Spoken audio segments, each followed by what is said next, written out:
राम हरे राम राम राम हरे हरे।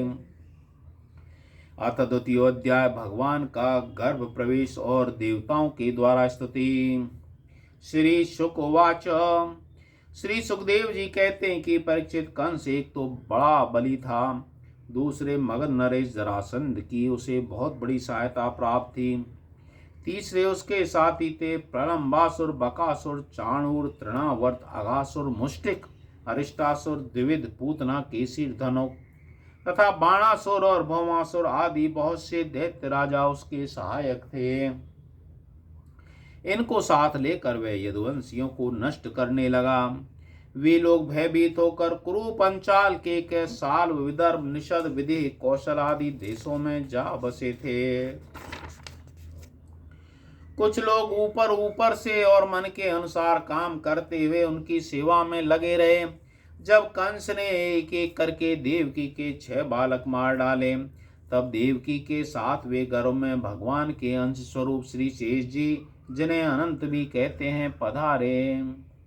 आनंद स्वरूप शेष जी के गर्भ में आने के कारण देवकी को स्वाभाविक भी हर्ष हुआ, परंतु कंस शायद इसे भी मार डाले, इससे उनके भय से उनका शोक भी बढ़ गया। विश्वात्मा भगवान ने देखा कि मुझे ही अपना स्वामी सर्वस्व मानने वाले यदुवंशी कंस के द्वारा बहुत ही सताए जा रहे हैं। तब उन्होंने अपनी योग माया को यह आदेश दिया, देवी कल्याणी तुम ब्रज में जाओ, वह प्रदेश ग्वालों और गौओं से सुशोभित है। वहां नंद बाबा के गोकुल में वसुदेव की पत्नी रोहिणी निवास करती है और उनकी और भी पत्नियां कंस से डरकर गुप्त स्थानों में रह रही हैं।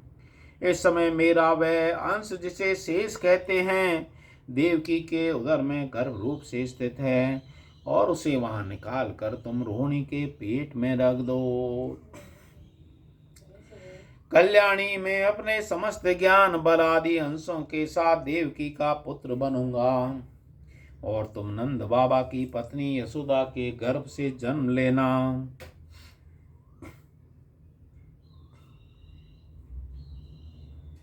तुम लोगों को मुंह मांगे वरदान देने में समर्थ होगी।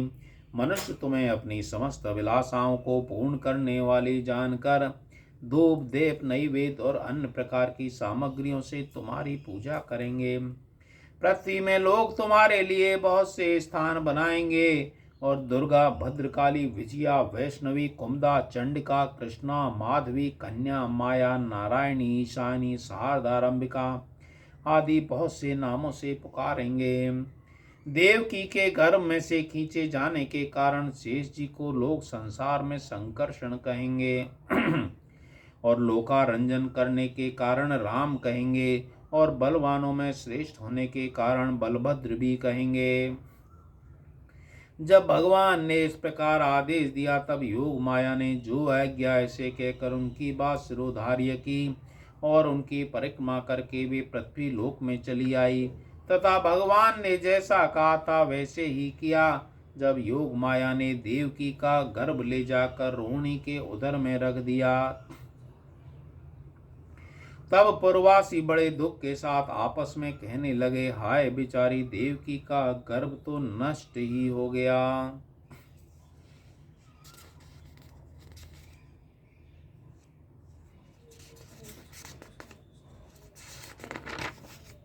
भगवान भक्तों को अभय करने वाले हैं, वे सर्वत्र सब रूप में हैं, उन्हें कहीं आना जाना नहीं है, इसलिए वे वसुदेव जी के मन में अपने समस्त कलाओं के साथ प्रकट हो गए। उनके विद्यमान रहने पर भी अपने को अव्यक्त से व्यक्त कर दिया। भगवान की ज्योति को धारण करने के कारण वसुदेव जी सूर्य के समान तेजस्वी हो गए। उन्हें देखकर लोगों की आंख चौंधिया जाती, कोई भी अपने बलवाणी प्रभाव से उन्हें दबा नहीं सकता था। भगवान के उस ज्योतिर्मय अंश को, जो जगत का परम मंगल करने वाला है, वसुदेव जी के द्वारा आधान किए जाने पर देवी देवकी ने ग्रहण किया। जैसे पूर्व दिशा चंद्रदेव को धारण करती है, वैसे ही शुद्ध सत्व से संपन्न देवी देवकी ने विशुद्ध मन से सर्वात्मा एवं आत्मस्वरूप भगवान को धारण किया। भगवान सारे जगत के निवास स्थान हैं। देवकी उनका भी निवास स्थान बन गई।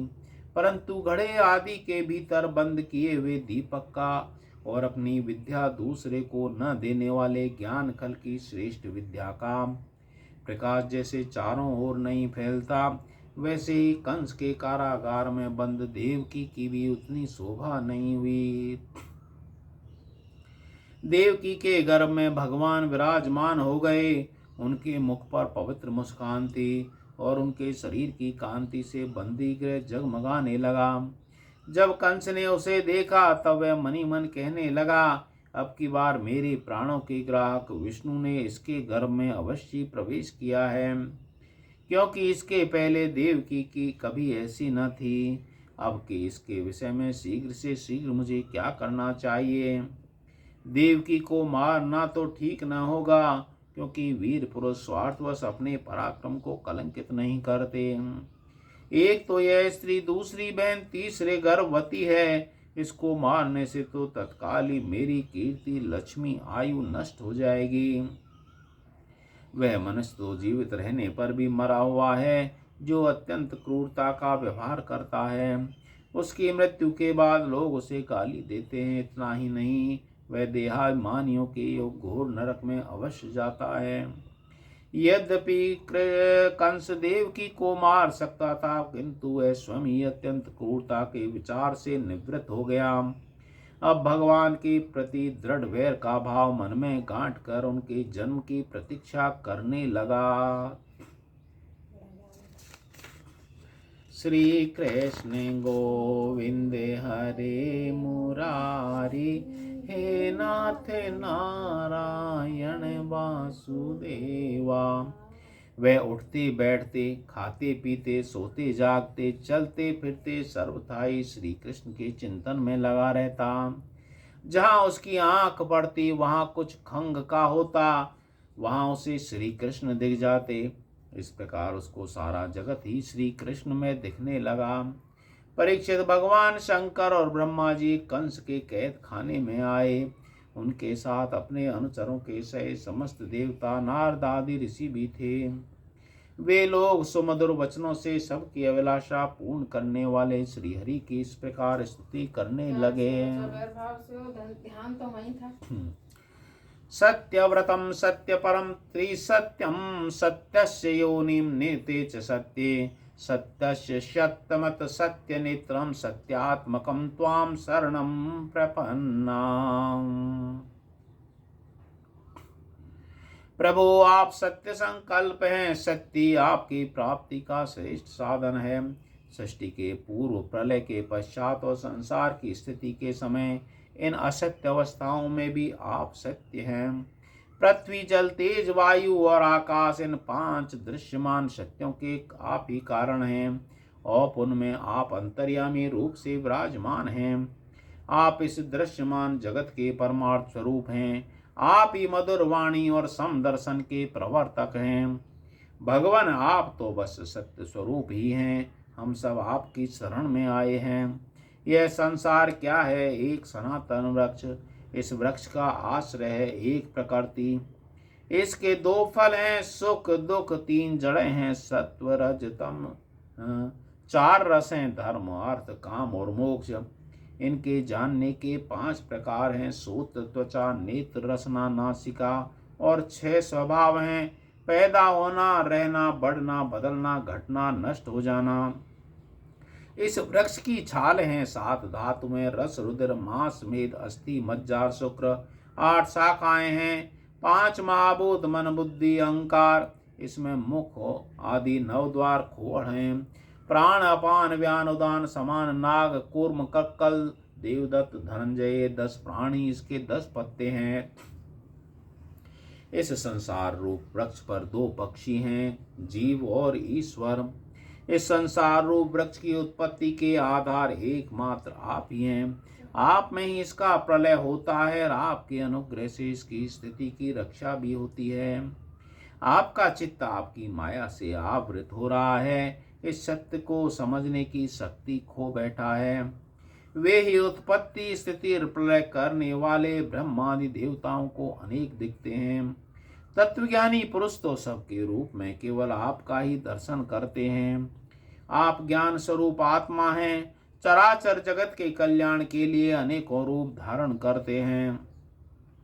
आपके वे रूप विशुद्ध अपराकृत सत्व में होते हैं, जो संत पुरुषों को बहुत सुख देते हैं, साथ ही दुष्टों को उनकी दुष्टता का दंड भी देते हैं, उनके लिए अमंगल में भी होते हैं। कमल के समान कोमल अनुग्रह नेत्रों वाले प्रभु, कुछ बिरले लोग ही आपके समस्त पदार्थ और प्राणियों के आश्रय स्वरूप रूप में पूर्ण एकाग्रता से अपना चित्त लगा पाते हैं। आपके चरण कमल रूपी जहाज का आश्रय लेकर इस संसार को बछड़े के खुर के गड्ढे के समान अनायास ही पार कर जाते हैं।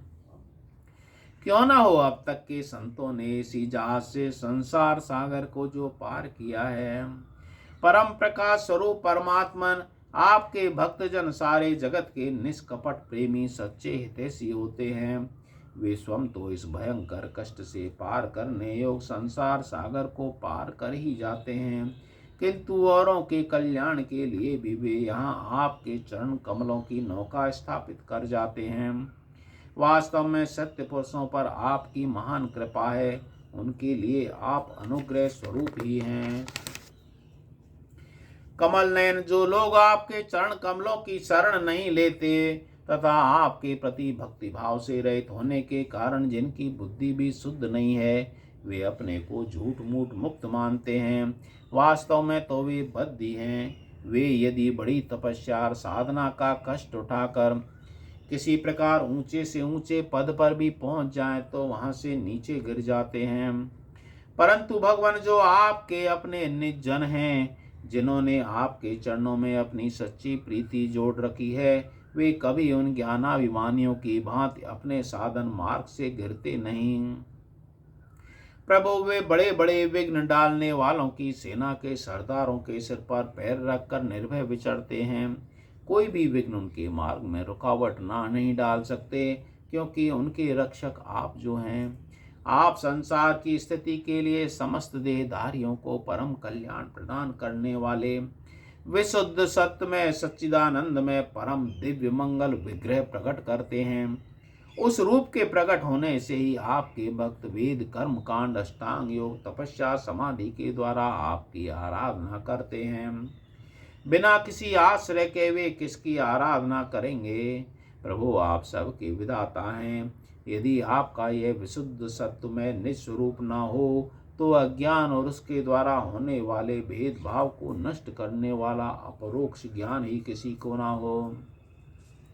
जगत में दिखने वाले 3 गुण आपके हैं और आपके ही द्वारा प्रकाशित होते हैं, यह सत्य है। परंतु इन गुणों को प्रकाशक वृत्तियों से आपके स्वरूप का केवल अनुमान ही होता है, वास्तविक स्वरूप का साक्षात्कार नहीं होता। भगवान, मन वेद वाणी के द्वारा केवल आपके ही स्वरूप का अनुमान मात्र होता है, क्योंकि आप उसके द्वारा दृश्य नहीं हैं, उनके साक्षी हैं। इसलिए आपके गुण जन कर्म आदि के द्वारा आपके नाम और रूप का निरूपण नहीं किया जा सकता। फिर भी प्रभु, आपके भक्त जनोपासना आदि क्रिया योगों के द्वारा आपका साक्षात्कार तो करते ही हैं। जो पुरुष आपके मंगलमय नामों और रूपों का श्रवण कीर्तन स्मरण ध्यान करता है, आपके चरण कमलों की सेवा में अपना चित्त लगाए रखता है, उसे फिर जन्म मृत्यु रूप संसार के चक्र में आना नहीं पड़ता। संपूर्ण दुखों के हरने वाले भगवान, आप सर्वेश्वर हैं। यह पृथ्वी तो आपका चरण कमल ही है। आपके अवतार से इसका भार दूर हो गया है। धन्य है प्रभु, हमारे लिए यह बड़े सौभाग्य की बात है कि हम लोग आपके सुंदर सुंदर चिन्हों से युक्त चरण कमलों के द्वारा विभूषित पृथ्वी को देखेंगे और स्वर्ग लोक को भी आपकी कृपा से कृतार्थ देखेंगे। प्रभु, आप अजन्मा हैं। यदि आपके जन्म के कारण के संबंध में हम कोई तर्क ना करें तो यही कह सकते हैं कि यह आपका एक लीला विनोद है।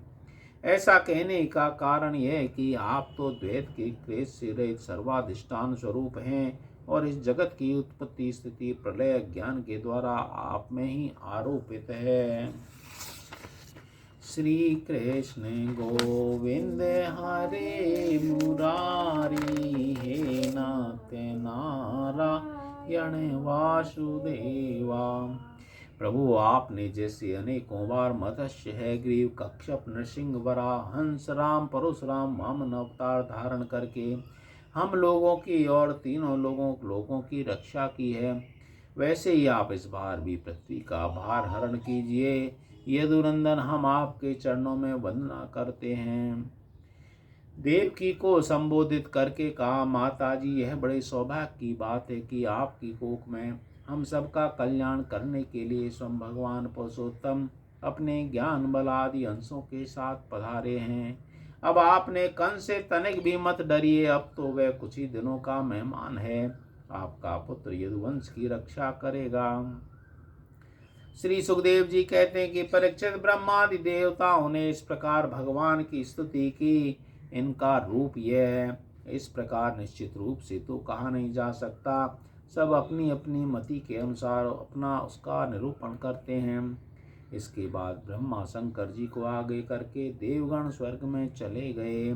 इति श्रीमद्भागवत महापुराणे परमहंस्यां संहितायां दशम स्कंद पूर्वादे गर्भगत विष्णु ब्रह्मादिकृत स्तुति नाम द्वितीयो अध्याय। बोलो श्री कृष्ण चंद्र भगवान की जय। हरे कृष्णा कृष्णा कृष्णा हरे हरे, हरे राम राम राम हरे हरे, राम राम हरे हरे। कृष्ण गोविंद हरे मुरारी, हे नाथ नारायण वासुदेवा। हरे कृष्णा कृष्णा कृष्णा हरे हरे, हरे राम राम राम हरे हरे। श्री